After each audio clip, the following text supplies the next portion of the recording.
Olá pessoal, boa tarde, tudo tranquilo, tudo na paz. Olha só, nós vamos dar continuidade às aulas sobre feudalismo essa semana, beleza? Então vocês vão acessar meu canal no YouTube. Essa aula aqui é uma aula de internet, vocês podem ver aí que está até o professor. Nós vamos continuar falando sobre o sistema feudal, que impera quando, onde, na Europa. Então, a gente vai ter uma linhazinha de tempo, aqui tem um castelo, nós vamos dar uma olhadinha nessa linha de tempo. O sistema feudal provavelmente tenha começado, isso é uma data base, evidentemente, tá?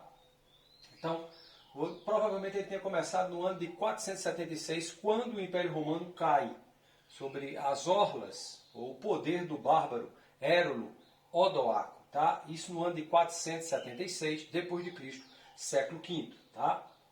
Então vem depois a coroação dos primeiros reinos chamados cristãos, com Carlos Magno, tá?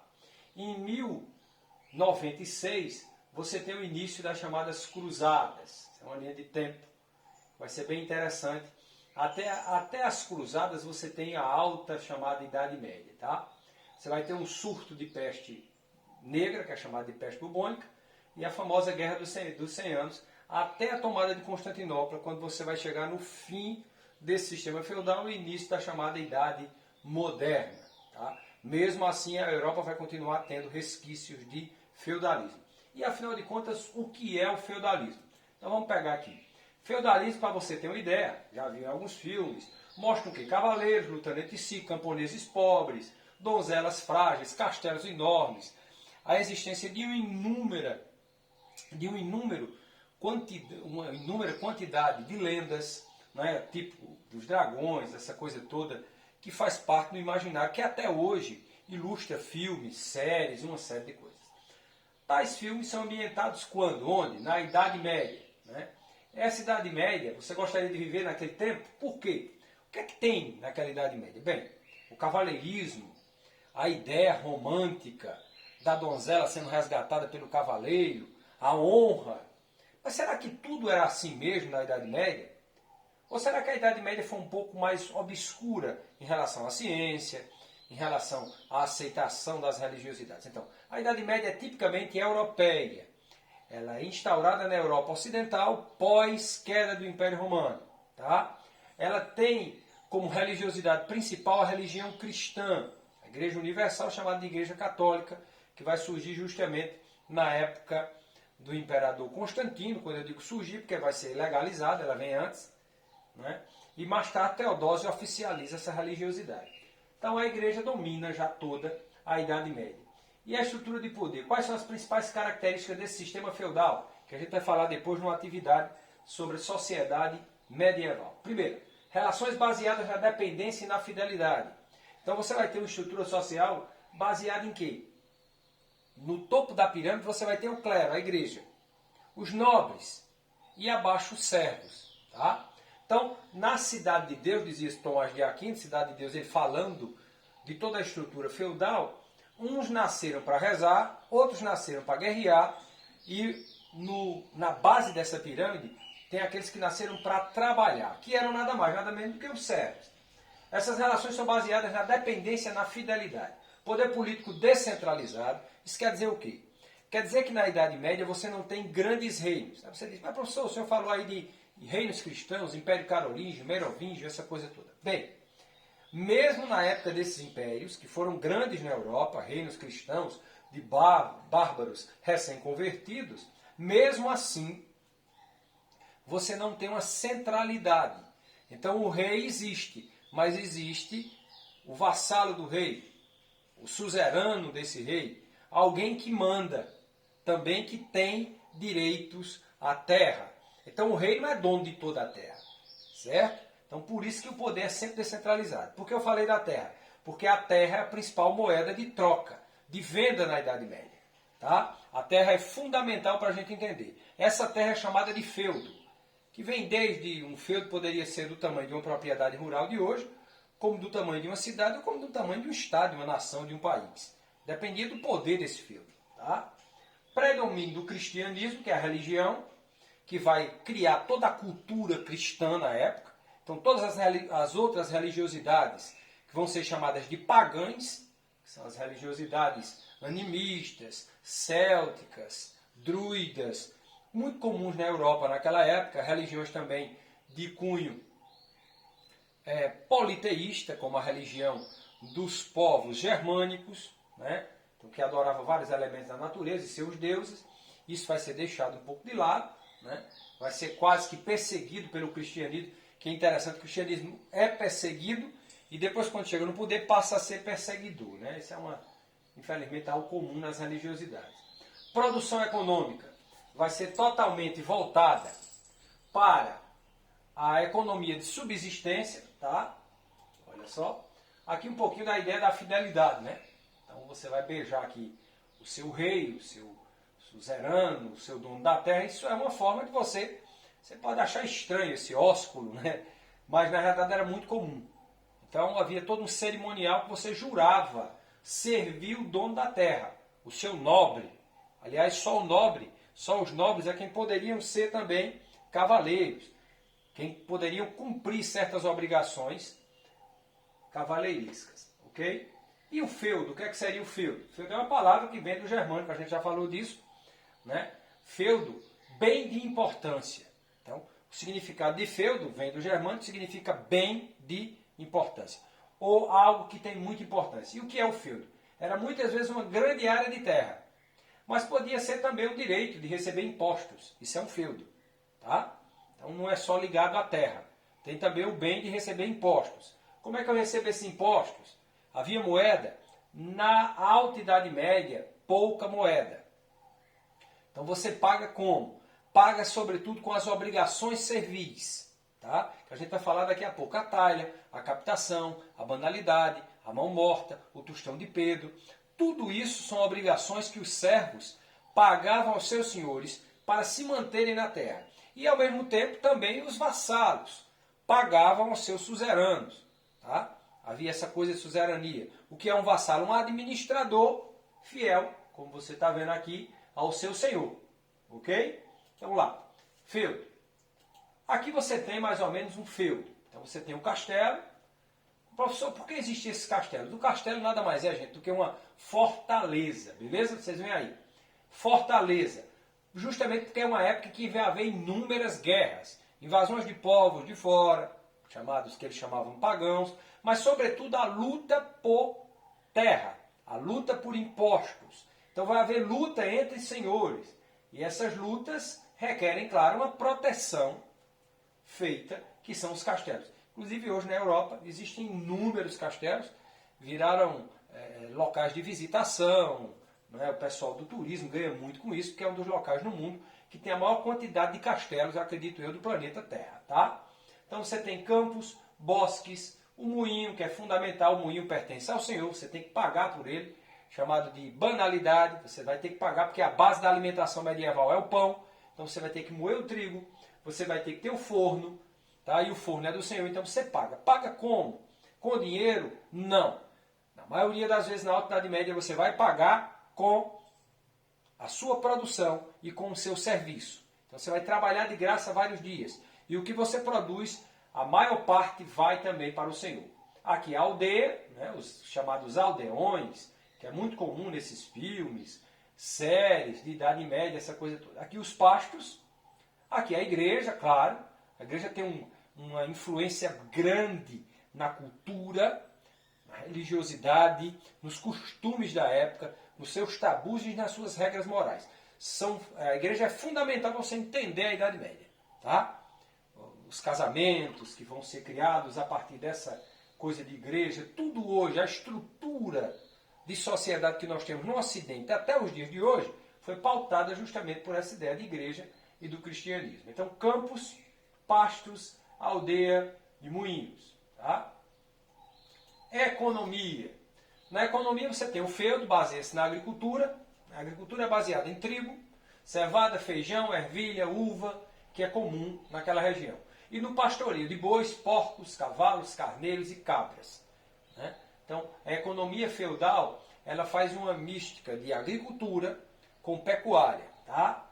Mas, sobretudo, a agricultura. O trigo, a cevada, o feijão, a ervilha, tudo isso é muito comum, a uva, nessa região. Sendo que poucas pessoas fazem uso, por exemplo, de bons vinhos. Geralmente Era mais os nobres. E carne era uma coisa mais ligada também aos nobres. Tanto é que uma das doenças mais comuns entre os nobres, os ricos, é a gota, né? Uma coisa que até eu tenho, que é a chamada doença dos ricos. Porque naquela época, gente, não é porque eu sou rico, viu? Mas naquela época só quem comia carne é quem era rico. Tá? Só para lembrar essa ideia aí. Então, o pessoal se abastecia muito de carne, de porco, quem era rico. A maioria da população comia pão. Como era essa sociedade feudal? Bem, sociedade feudal, a posição social de uma pessoa depende do seu nascimento. Então, se você nasce nobre, você morre nobre. Você tem uma herança genética, se escreve em livros a sua descendência nobre. Se você nasce servo, jamais você será um nobre. Tá? Então, a sociedade estamental, o que é isso, gente? É uma sociedade dividida em estamentos sociais, onde não há mobilidade social. Professor, você pode me perguntar, o que é mobilidade social? Lembrando, assunto aí de sociologia. Mobilidade social é a capacidade, gente, lembrando, que só nós seres humanos temos, em determinadas sociedades, de mudarmos de classe, de estratos sociais para outros. É uma sociedade, quando existe essa mobilidade, que dá o direito de você mudar desses estratos, de você poder ter uma ascensão social, ok? Ascensão social. No caso da Idade Média, não tem mobilidade. Então, nasceu em uma determinada classe ou extrato social, morre nela. O filho do camponês, mesmo sendo um trabalhador forte, que trabalhe duro, ele jamais consegue alterar essa ideia. Então, a economia é baseada na agricultura, trigo e no pastoreio também. E aqui, sociedade feudal, posição social é fundamental. Aqui o clero. Quem é o clero? A igreja. O clero é formada pelos papas, cardeais, bispos, abades, monges e padres. Muitos desses religiosos tinham origem nobre e possuíam feudos. Lembrando que feudo pode ser terra ou pode ser imposto. Então, a maioria desses nobres. Naquela época, para você ser padre, você tinha que ser rico. Era fundamental que você tivesse uma certa riqueza, tivesse um certo prestígio, para poder você fazer parte disso. Aí você diz, não era vocação? Não. Papas, as eleições de papas, de cardeais, eram feitas entre os nobres. Então você escolhia. Você diz, mas como é que escolhe? Tem um celibato, né? Aquela coisa de proibição de casar. Bem, havia a proibição, mas pouca gente cumpria naquela época. E geralmente quem tinha o prestígio religioso também tinha um prestígio político e econômico também, porque recebia por isso. Muitos desses religiosos tinham origem e possuíam feudos enormes. Então a igreja tinha dinheiro e era a maior das senhoras feudais. A Igreja Católica era a instituição mais rica da sociedade em um tempo em que a terra era a principal medida de riqueza. Então, como é que eu media a riqueza? Hoje você mede a riqueza pelo dinheiro das pessoas, pelo investimento, enfim, pelos bens que elas possuem. Naquela época, o termo ou o tempo terra era a principal medida de riqueza. Então, quem tivesse mais terra, obviamente seria mais rico. Beleza? Então, se você tiver aqui, a maior das senhoras feudais é a igreja. Lembrando que religião, gente, e política sempre se misturaram. Né? As religiões sempre. Pouquíssimas foram os casos de religiosidades onde você não teve uma influência econômica nem uma influência política. Pouquíssimas religiões ao longo do tempo. Tá? E o cristianismo, infelizmente, não foi diferente disso quando ele se torna instituição na Idade Média. Beleza? Até os dias de hoje, infelizmente. Mas isso é outra história. Então, olha só. Nobreza. A nobreza era composta de reis, de duques, de marqueses, de condes, viscondes, barões. Apesar do clero ser o grupo mais rico, a nobreza era a classe dirigente da sociedade feudal. Mais rico era o clero. Mas quem dirigia era os nobres. Claro, os nobres que seguissem também a cartilha da igreja. Lembrando, nobreza valia-se do monopólio das armas para impor seu domínio. Então, o que é a nobreza na realidade? A nobreza é quem guerreia. É uma casta de militares, gente. Esse termo vai ser usado depois, mas só para você ter, uma classe militar. Quem é que vai usar armas? Quem é rico, quem é nobre. Quem é que vai fazer o uso de todas as técnicas de defesa para ir para uma guerra?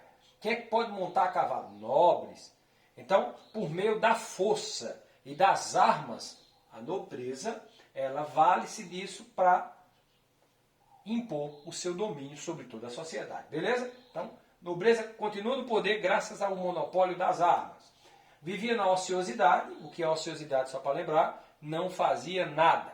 Recebia, tinha armas, tinha homens. Se alguém julgasse, fizesse uma revolta, eu vou lá e acabo com você. Você não pode se revoltar contra mim. Então era assim que funcionava. Você pode dizer, mas isso é uma ditadura. É, acaba sendo. Né? Até hoje em dia nós temos estruturas de política assim. Consideravam o trabalho uma atividade indigna. Então, nobre, olha que coisa ridícula, né? Para a sociedade de hoje, capitalista que nós vivemos, onde trabalho dignifica essa coisa toda, uma ótica bem burguesa, protestante, naquela época não. Trabalho é indigno. O nobre não trabalha, o servo sim. O nobre, ele vai ter as suas ocupações militares, né? Ele vai aprender determinadas coisas, mas jamais vai trabalhar. Outra, as principais ocupações de nobre era a guerra, as caçadas, os torneios. Né? Então, caçar, por exemplo, caça-raposa, muito comum até hoje na Inglaterra, no país de Gales, naquela região do Reino Unido. Se você parar para pensar, é uma atividade nobre. Só quem podia eram os nobres. Torneios, por meio do qual esperavam obter ganhos. Os torneios da justa. Tem muito torneio medieval, tem muita historinha, muito filme que fala disso. A justa é aquele que os cavaleiros vão com duas lanças, quem ficar em cima do cavalo depois da lança bater, permanece no torneio. Tem o torneio também de arco e flecha, tem o torneio também de espada, então tem vários tipos de lutas, e esses torneios são muito comuns. Né? Era o futebol da Idade Média. Tá? Detalhe, só quem pode participar deles, nobres. Pobres servos não participam. Se fossem pegos, iriam ser mortos. Boa parte dos trabalhadores rurais era formada por servos da gleba, servos da terra. O servo era assim, chamado por encontrar-se preso à terra. Isso é, não tinha liberdade para deixar o feudo, em que vivia e trabalhava. Porém, servo não é o mesmo que escravo, é interessante. Ele é preso à terra. Ele não pode sair da terra. Se ele sair e for para outro canto, ou entrar na terra de outra pessoa, e quiser cultivar a sua própria terra, ele pode ser preso, morto, torturado. Aliás, lembrando, gente, quem é defensor dessas loucuras, tortura era comum na Idade Média, tá? Era algo comum. Imposição de leis, por questão de armas, né? Uma série de coisas. E a tortura era comum. Inclusive a própria igreja torturava. Isso era institucionalizada como algo comum na Idade Média. Então o servo não tinha liberdade, mas não era um escravo, ele não podia ser vendido. Ele era preso à terra. Aqui há algumas obrigações, no livro de vocês vai ter mais obrigações, mas aqui eu separei algumas delas. Corvéia, obrigação de trabalhar de graça para o Senhor alguns dias da semana. Então você trabalhava 4, 5 dias até, dependendo da vontade do Senhor. Chamado de corvéia, trabalho dado de graça ao Senhor. São as chamadas obrigações dos servos. Tá? Como eu falei, como não tinha dinheiro na Alta Idade Média, na Baixa passa a cunhar de moedas, mas mesmo assim as obrigações continuam. Então, corvéia, trabalho dado de graça durante alguns dias. Talha, obrigação de entregar ao Senhor uma parte do que se produzia. Como eu falei, como não tem dinheiro, eu pago com trabalho, eu pago com produção, beleza? Então, talha é outra obrigação servil que você vai ter que pagar ao Senhor pelo lote de terra ou pela produção. Ele produz, paga pela produção. Banalidade, pagamento em produtos que os servos deviam ao Senhor pelo uso do forno, do moinho, das prensas. Tudo isso era do Senhor. Então ele precisa disso. E ele paga para o Senhor. Tem outras obrigações, como o tostão de Pedro, talvez tenha no livro, não sei ao certo, que você paga. O que é o tostão de Pedro? É uma dízima, uma espécie de 10%, que você vai pagar, não a dízima, o 10%, mas você vai pagar com trabalho a manutenção das capelas, naquelas igrejinhas que eu falei naquele slidezinho daqui. Então eu vou ter que ajudar essa igrejinha aqui, ó, tá vendo? Eu vou ter que ajudar. Vou ter que pagar por ela também. Aqui não tem mais fala do tostão de Pedro. Né? Mão morta. Então você vai ter uma série de obrigações dos servos. Qual é a obrigação mais? Mão morta. Se o dono, se o servo, o pai, morre, os filhos têm que pagar para ficar na terra do Senhor. Então é chamado de mão morta. Banalidade, pagamento em produtos que os servos deviam ao Senhor. Então tem uma série de coisas. Corvéia, talha, captação, que é pelo número de filhos, banalidades. Mas essas aqui eu coloquei como as principais. Beleza? Então a aulinha de hoje encerra aqui. A gente vai deixando o nosso obrigado. Lembrando que eu vou colocar essa atividade mais tarde para vocês. Tá? E outra, respondam e vão lá para o meu canal, se inscrevam no YouTube. Hugo Ferreira, tem uma série de aulas lá, estudem por ela, certo? Nós não sabemos o dia da volta das aulas, está uma repercussão muito grande, então vamos continuar fazendo as nossas aulas e os nossos deveres. Isso tudo vai contar, gente. Saúde a todos, abração, cheiro no coração de vocês.